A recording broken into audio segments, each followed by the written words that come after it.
It's 80 times more powerful than its predecessor. Wanted to get a lot more CPU and graphics horsepower. It's designed to take gaming to the next level. We've got Dolby 5.1, we've got high def, everything's ready to go for you. We weren't driving toward a spec, we weren't driving toward a marketing campaign. We were driving for how do we make real games as good as they possibly can be. And it's poised to become the new king of interactive entertainment. We're going after people. People on Earth is our market. Our strategy is to provide a great platform for game creators to do their best work. It's that simple. It's the Xbox 360, and this is its story.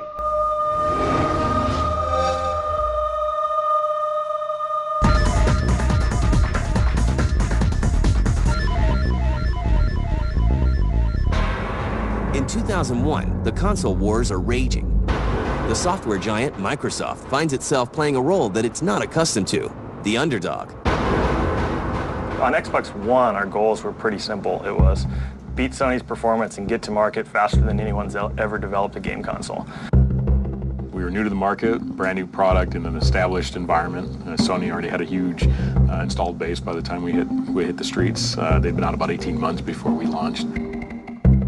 The challenge on Xbox One was all about time to market and maximize performance. We knew what Sony's architecture was, we knew we had to trump that architecture, and we knew we had to develop it in 18 months faster than anybody had ever developed a game console. Well, this is a very big night. It's a night that we've been waiting for over 18 months. The launch itself was really successful.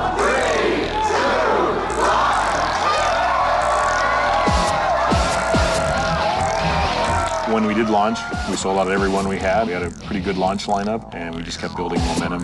Xbox Live launched a year later. We pushed out around the world in the year. Look at this mode, look, I'm on fire!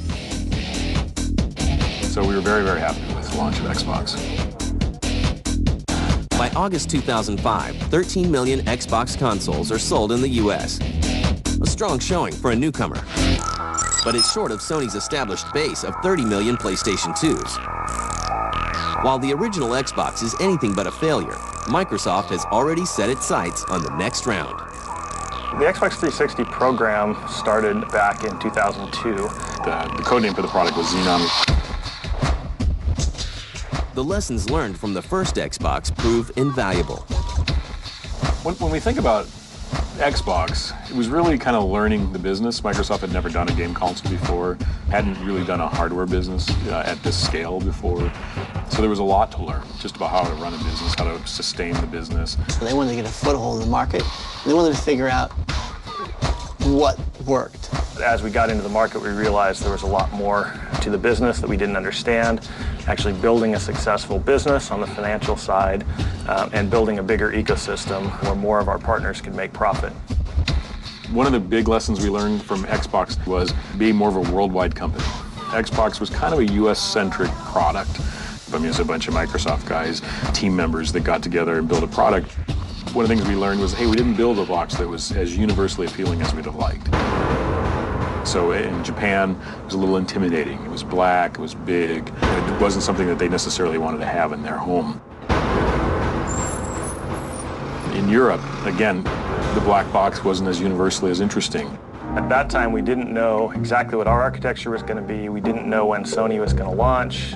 We didn't know what Nintendo's position in the market was going to be. So rather than picking a final architecture early on, we built a flexible architecture with some high-level goals and premises around how should we make architectural trade-offs.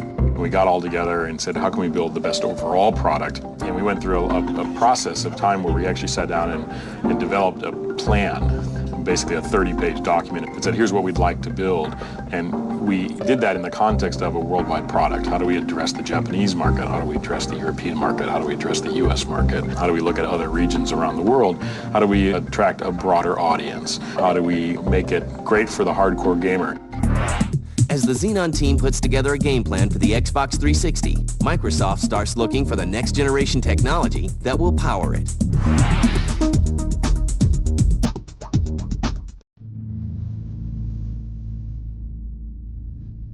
Armed with the lessons learned with the first Xbox, Microsoft begins to piece together their next console bit by bit.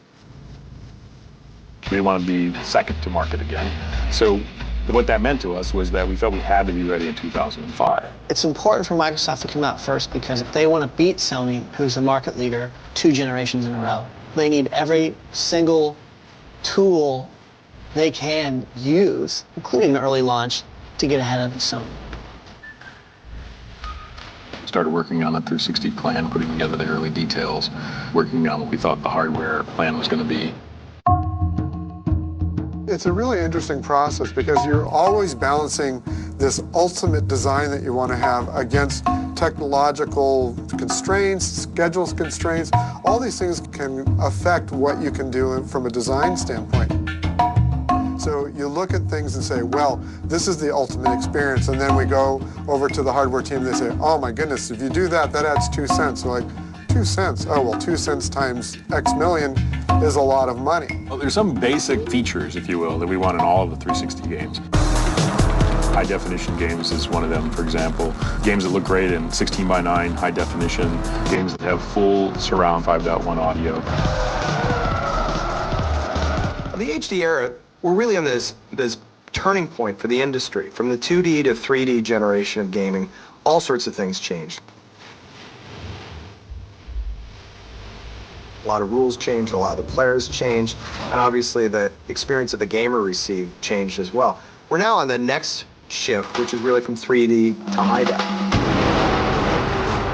The real key to the system itself is making sure we have a system that's powerful to developers to really get to what we call the HD era. We made a decision a while back to really invest in the system memory.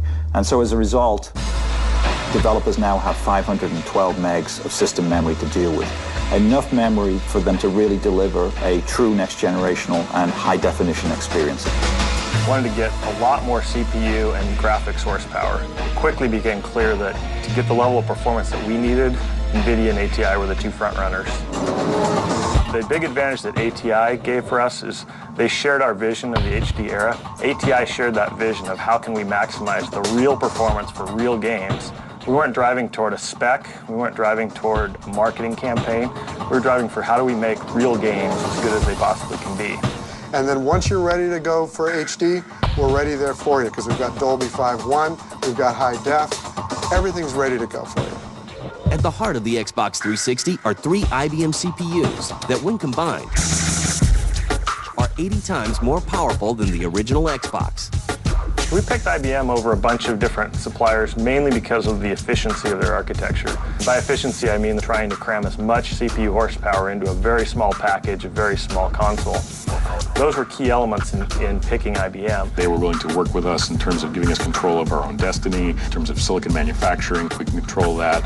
So you want to find a partner who's willing to work with you in that respect. So long-term roadmap, partnership, lots of business issues again, but ultimately it was the right partnership for us.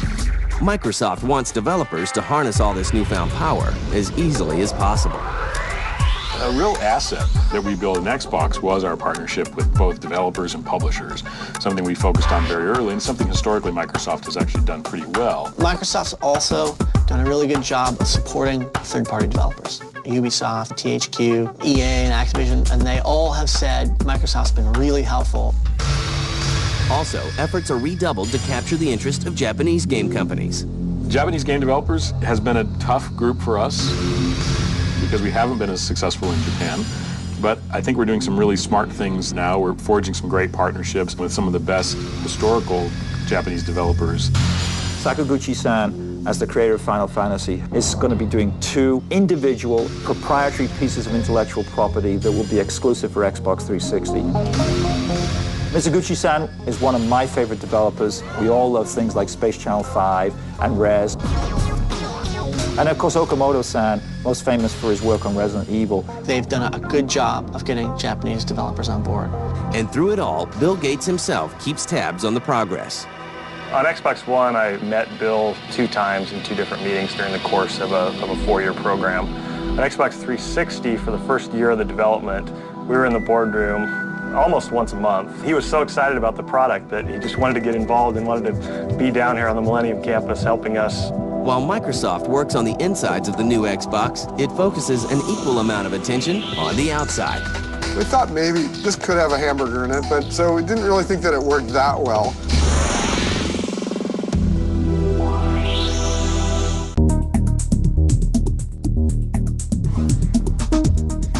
Xbox 360 is shaping up to be a gaming powerhouse, and Microsoft wants to make sure that its new system's appearance reflects its amazing abilities.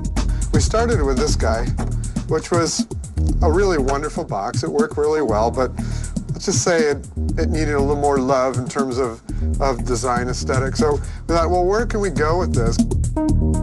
If we think about Japan and some of the issues we've had in Japan as regards the inability of us really to get going, quite frankly, one of the core issues has been the design of the current Xbox.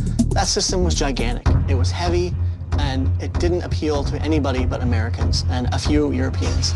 It was way too big for the Japanese market, and Microsoft tanked in Asia. Tanked. I mean, they didn't sell badly, they sold horribly. So the criteria I laid out for the brand team at that time was, we have got to be able to satisfy the Japanese gamer.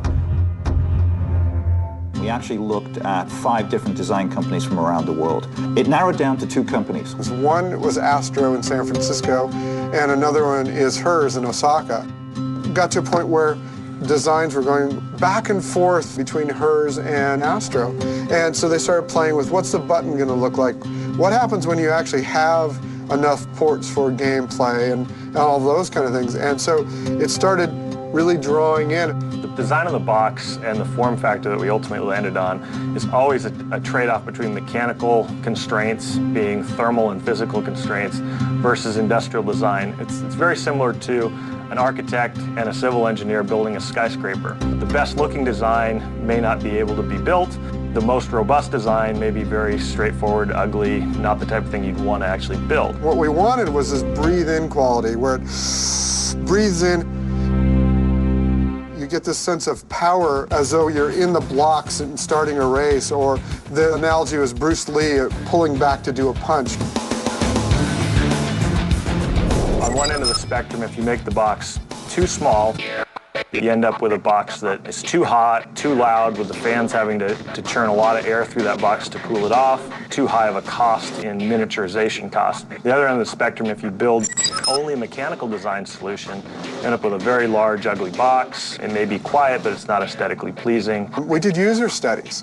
We went through around the world, Germany, France, England, United States, parts of Asia, talked to different designers, talked to different gamers and said, what are you interested in? And it started taking shape. We kind of had some interesting changes here. This one came from Japan, and it had a very nice pillowy feature to it and had the handle. Again, it was not a practical box. Really, what we were trying to do is see what people responded to. It really ran the gamut. I mean, you got this kind of guy, which has some nice features on it in terms of the chrome and all that, but it's still pretty boxy and might look like someone else you might know. This came from a very high-end designer. We thought maybe it could have a hamburger in it, but so we didn't really think that it worked that well. Oop, look at that. There was some sleek designs too that brought in things like glass textures, and these are really explorations. So what you will see is somewhat concave. It has what we call the iconic gesture.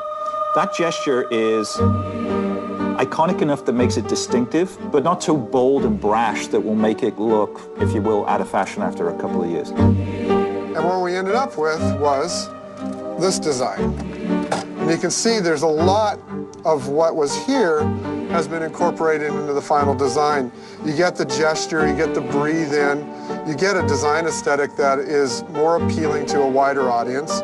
You get some of the chrome and some of the finer lines, the organic lines, but there's still an architectural quality about it, and a simple quality that allows you to really get a sense that this is a high quality machine. You can see the difference between the two. A few finishing touches round out the final package. You'll be able to take the faceplate off and snap on a faceplate either absolutely personalized to what you want to do.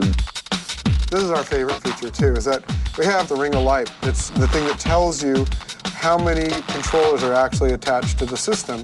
And you see that this is in the upper left position. Okay, you ready for this big move? All right, ready, here we go. So it's in position 1 now. Look at that, woo!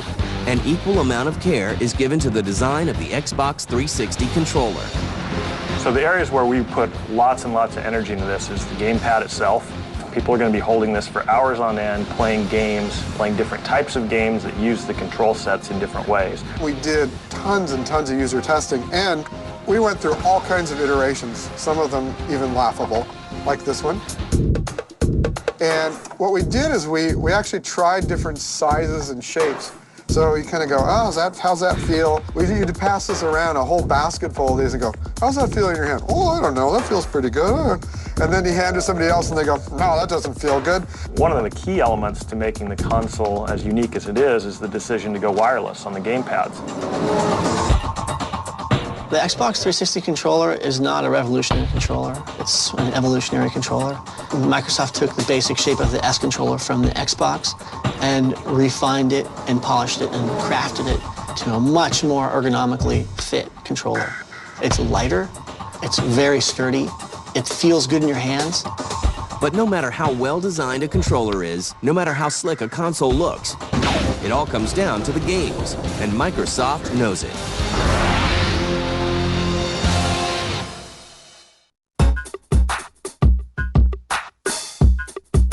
Microsoft knows that having a solid launch lineup can play a big role in the success of the Xbox 360, and that's why it's pulling out the big guns.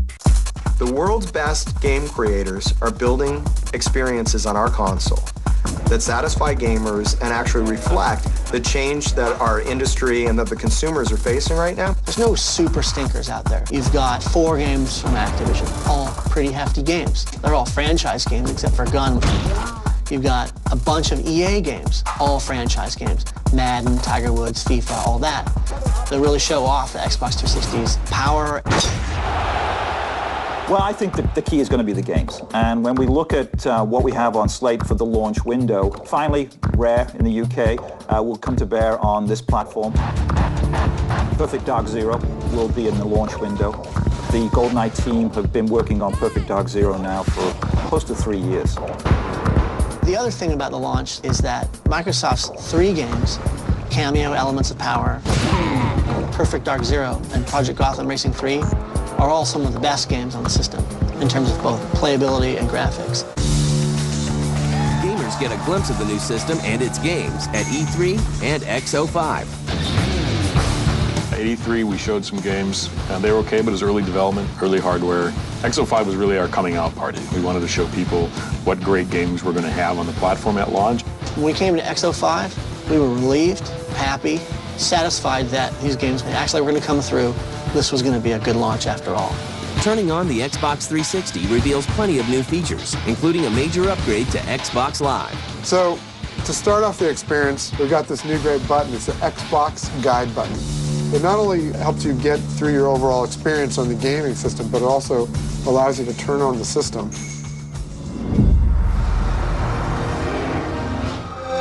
There are 4 blades. There's a Live blade, Games, Media, and System. If you're hooked up to Live, the blade that'll default is the Live blade, and it gives you all the access to your message center, to your friends, and also to Marketplace. And Marketplace is a place where you'll be able to download new gamer pictures, new tracks, different themes that go with your faceplates, or just themes in general. On the Games blade, you have the ability to look at your achievements, how many games you've played. The Media blade gives you access to all of your digital entertainment. You have access to music.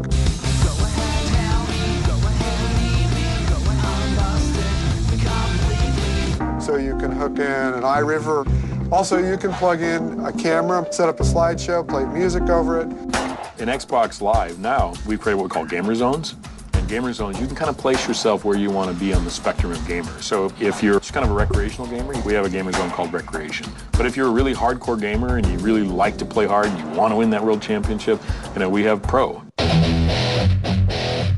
When the Xbox 360 launches on November 22nd, 2005, Microsoft tries a new approach to pricing. So there are 2 versions of the Xbox 360 product. The first version is the Xbox 360 Core System, which is a low-cost value system that allows people to get into the product, plays every game, loses no long-term features. You can upgrade to the core system to the full 360 system at any time through aftermarket accessories.